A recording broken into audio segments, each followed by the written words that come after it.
Hello guys, welcome to ভিদি blog Dubai. আজকে আমরা যাব দুবাই ট্যুরে। রাতের বেলা দুবাইয়ের সৌন্দর্য আরও অনেক বেড়ে যায়।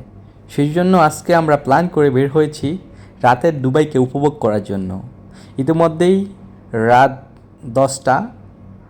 যাই হোক, দুবাইতে এটা কিছুই না। এ সময় ঘোরার মজাটাই অন্য রকম। আপনারা দেখতে পাবেন বিভিন্ন আলোকসজ্জায় রোডগুলো বেশ সুসজ্জিত এবং আশেপাশের দৃশ্যগুলো খুবই চমৎকার লাগছিল। মল অফ এমিরাটস থেকে বের হওয়ার সাথে সাথেই আমাদের ভোগান্তি শুরু হয়েছে ট্রাফিক সিগন্যালে।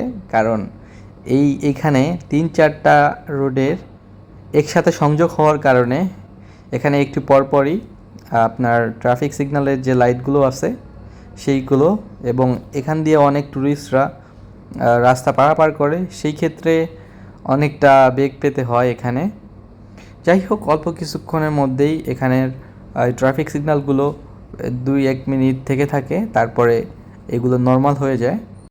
তাছাড়া আজকে রাস্তা অনেকটাই ফাঁকা, ট্রাফিক নেই বললেই চলে। কারণ এখন সময় রাত 10টার উপরে, সেই জন্য একটু ট্রাফিক কম আছে। মূলত ট্রাফিক 8টা পর্যন্ত, 8:30 পর্যন্ত ওই সময় প্রচুর পরিমাণে দুবাইতে ট্রাফিক থাকে। কারণ ওই সময় কর্মসংস্থান থেকে সবাই যার যার যে গন্তব্য বাসায় চলে যায়, সেই কারণে ওই সময়টুকুতে একটু বেশি ট্রাফিক থাকে।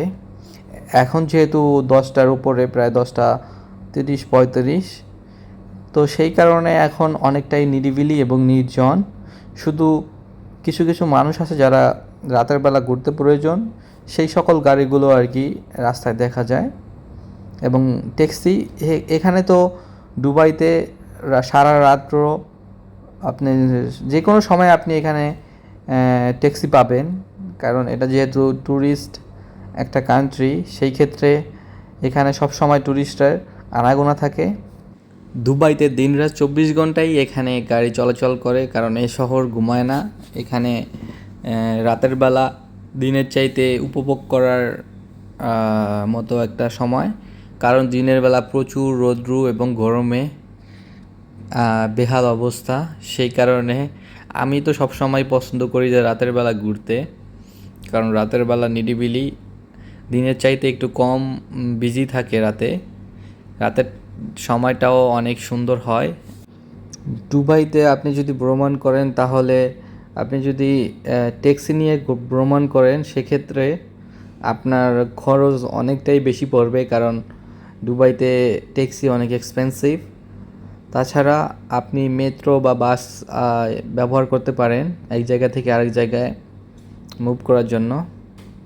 তো সেক্ষেত্রে আপনার অনেক ভালো হবে, কারণ মেট্রোতে আপনি খুব অল্প টাকাতে আপনি বিভিন্ন জায়গাগুলো ঘুরতে পারবেন। কিন্তু সেই জায়গাগুলো যদি আপনি ট্যাক্সি নিয়ে ঘুরতে যান, সেখানে আপনাকে প্রচুর টাকা ব্যয় করতে হবে।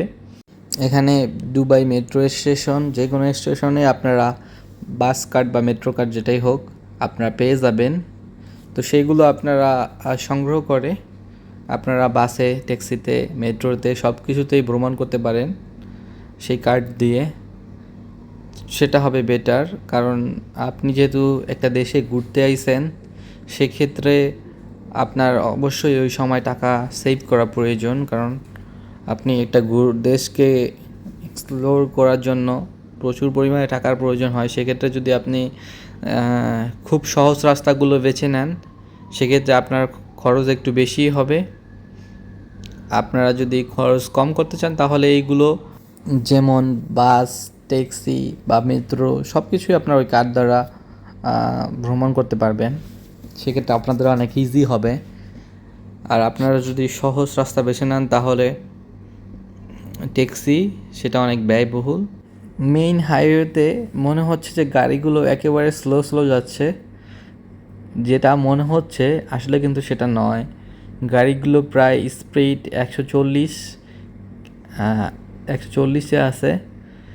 এখানে ফিক্সড আর কি রাস্তার পাশে যে বোর্ডগুলো আছে, সেইগুলোতে কত স্পিডে আপনি কোথায় গাড়ি চালাবেন সেইগুলোকে আপনাকে অনুসরণ করে এখানে গাড়ি চালাতে হয়।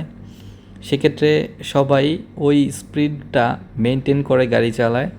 এখানে রুলস মেনে তারপরে গাড়ি চালাতে হয়। এখানে রুলস অনেক স্ট্রিক্ট। তাছাড়া আমাদের দেশে দেখা যায় যে এক রুট থেকে আরেক রুটে আপনার মন মতো একজনে ওভারটেক করছে, তারপরে গাড়ির পিছে গ্যাপ নাই, সামনে গ্যাপ নাই, একজনের সাথে একজনে লাগিয়ে দিছে। তো এখানে এই রকম না, এখানে আপনার ওভারটেক করা যাবে না, একটা নিয়মের মধ্যে আছে সবাই। সবাই সুন্দর মতো যার যার রুটে সে গাড়ি চালাতে যাচ্ছে। সামনে একটা গাড়ি যদি স্টপ করে তাহলে পিছের গাড়িটাও থেমে যায়। এই ব্যাপারগুলো অনেকটাই চমৎকার।